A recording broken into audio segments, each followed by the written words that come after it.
എന്താണ് വലിയ സന്തോഷം താങ്കൾക്കുണ്ടോ എന്ന് ചോദിച്ചു. വലിയ സന്തോഷം താങ്കൾക്കുണ്ടോ? നമ്മൾ ഈ സന്തോഷം എന്ന് പറയുമ്പോൾ എന്തെങ്കിലുമൊക്കെ ലഹരി ഉപയോഗിക്കുമ്പോഴോ അല്ലെങ്കിൽ നല്ല ആഹാരം കഴിക്കുമ്പോഴാണ്. ദാനിയേൽ എന്ന് പറയുന്ന പ്രവാചകൻ ഈ 3 പ്രാവശ്യം എന്റെ പ്രിയപ്പെട്ട ദാനിയേലെ എന്ന് വിളിക്കുന്ന ഒരു പ്രവാചകനെ ബൈബിളുണ്ട്. ആ പ്രവാചകന്റെ പേരാണ് ദാനിയേൽ. അന്ത്യകാലത്തെ കുറിച്ച് പ്രവചനം നടത്തിയ ഒരു പ്രവാചകനാണ്. ശക്തമായ പ്രവചനം. ബാക്കി പ്രവാചകന്മാരൊക്കെ പ്രവചിച്ചിട്ടുണ്ടെങ്കിൽ അന്ത്യകാലത്തെ കുറിച്ച് ശക്തമായി പ്രവചിച്ച പ്രവാചകനാണ്.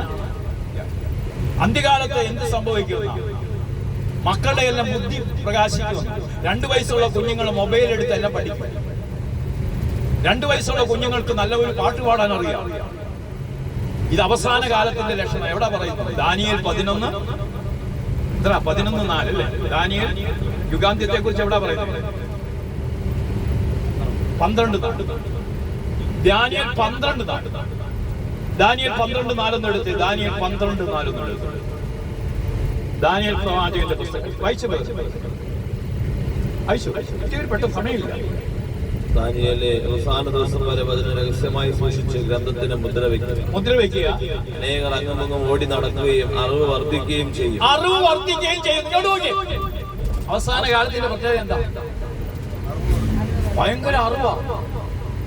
എല്ലാവർക്കും ഇൻഫർമേഷൻ ഉണ്ട്, റെവലേഷൻ ഇല്ല. അടുത്തിരിക്കുന്ന വ്യക്തിയോട് പറയാം, ഇൻഫർമേഷൻ ഉണ്ട്, റെവലേഷൻ ഇല്ല. എന്താ ഇൻഫർമേഷൻ? അറിവാണ്. പക്ഷെ റെവലേഷൻ എന്ന് പറഞ്ഞാൽ വെളിപാട്, പരിശുദ്ധാത്മാവ് നൽകുന്നത്.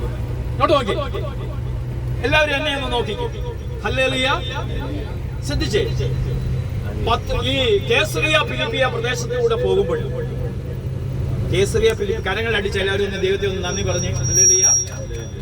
കേസറിയ ഫിലിപ്പിയ പ്രദേശത്തോട്ട് പോകുമ്പോൾ ശിഷ്യന്മാരോട് ചോദിച്ചു, ഞാൻ ആരാണ്? അപ്പൊ അവർ ഇൻഫർമേഷൻ പറഞ്ഞു. നീ പ്രവാചകനാണ്, നീ ജെറമിയാണെന്ന് പലരും പറയുന്നു, സ്നാപയോഹനാണെന്ന് പറയുന്നു. അപ്പൊ ശിഷ്യന്മാരിനോട് തിരിഞ്ഞിട്ട് ചോദിച്ചു, ഞാൻ നിങ്ങൾക്ക് ആരാണ് ചോദിച്ചപ്പോഴേ ശിഷ്യപ്രമുഖനായ പത്രോസ് എന്ത് പറഞ്ഞു? നീ ജീവനുള്ള ദൈവത്തിന്റെ പുത്രനായ ക്രിസ്തുവാണ്. അപ്പൊ ഇത് പറഞ്ഞപ്പോൾ എന്താണ് കർത്താവ് പറഞ്ഞത്?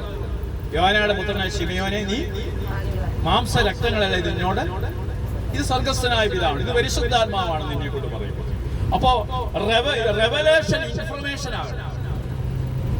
സഹോദരി, നമ്മൾ ഈ ലോഗോസ് കീസ് ഒക്കെ എഴുതുന്നുണ്ട്, പക്ഷെ അത് ബുദ്ധിയുടെ തലത്തിൽ എഴുതുന്നത്. അത് റെവലേഷൻ എന്താകണം? പിന്നെ ഇൻഫർമേഷൻ എന്താകണം? ഇൻഫർമേഷൻ റെവലേഷൻ ആകണം. അതാണ് വെളിപാടിന്റെ ആധിക്യത്തിൽ. അതാണ് ക്രിസ്ത്യാനിക്ക് എപ്പോഴും റെവലേഷൻ. വളരെ വലിയൊരു കൗൺസിലർ അല്ലേ രാജ്യത്ത്?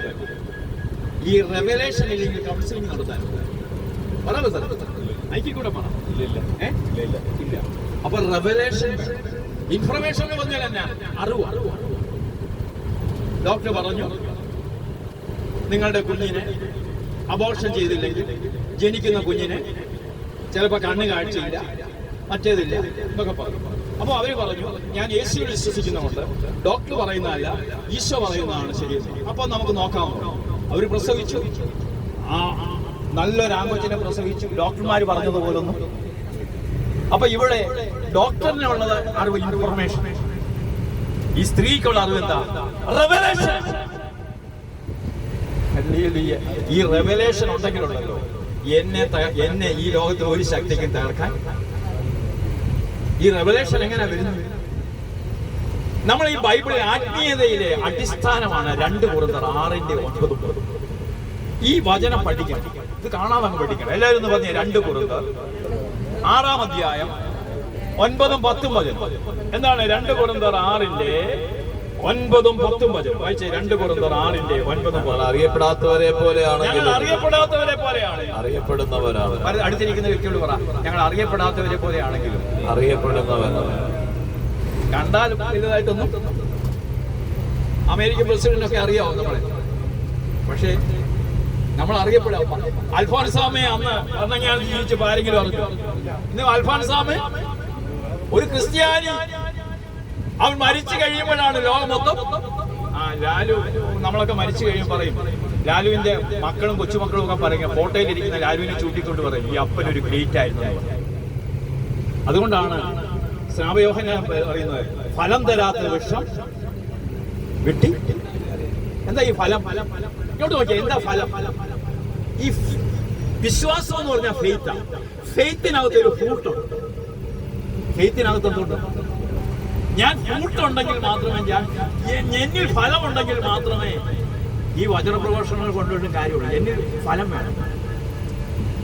ഞാൻ ചോദിച്ചേ, ഒരു സഹോദരിയുടെ വീട്ടിൽ ഒരു കിഴിച്ചുണ്ട മാമ്പഴം നിൽപ്പുണ്ട്, കിഴിച്ചുണ്ട മാവ് നിൽപ്പുണ്ട്. 1000 മാങ്ങ തന്നു. ഏതെങ്കിലും മാങ്ങാക്ക് ഈ മാവ് തിന്നു. മറ്റുള്ളവർക്ക് ഫലദായകമാകാനായി എന്നെ വിളിച്ചിരിക്കുന്നു. സഹനം വന്നാലും വേദന വന്നാലും നൊമ്പരം വന്നാലും എന്റെ ശരീരം അഴുകിയാലും ദൈവമേ എന്നിൽ കൂടി പലർക്കും അനുഗ്രഹമായി മാറണമേ. കരമുയർത്തി ഹല്ലേലൂയ പറഞ്ഞേ. അതുകൊണ്ടാണ് ഈ താലന്തുകൾ കൊടുത്തപ്പോഴേ 2 താലന്ത് കൊടുത്തവൻ 2 താലന്ത് കൂടെ നേടി, 5 താലന്ത് കൊടുത്തവൻ 5 താലന്ത് കൂടി നേടി. അപ്പോഴെന്താ പറയുന്നത്? നല്ലവരും വിശ്വസ്തരും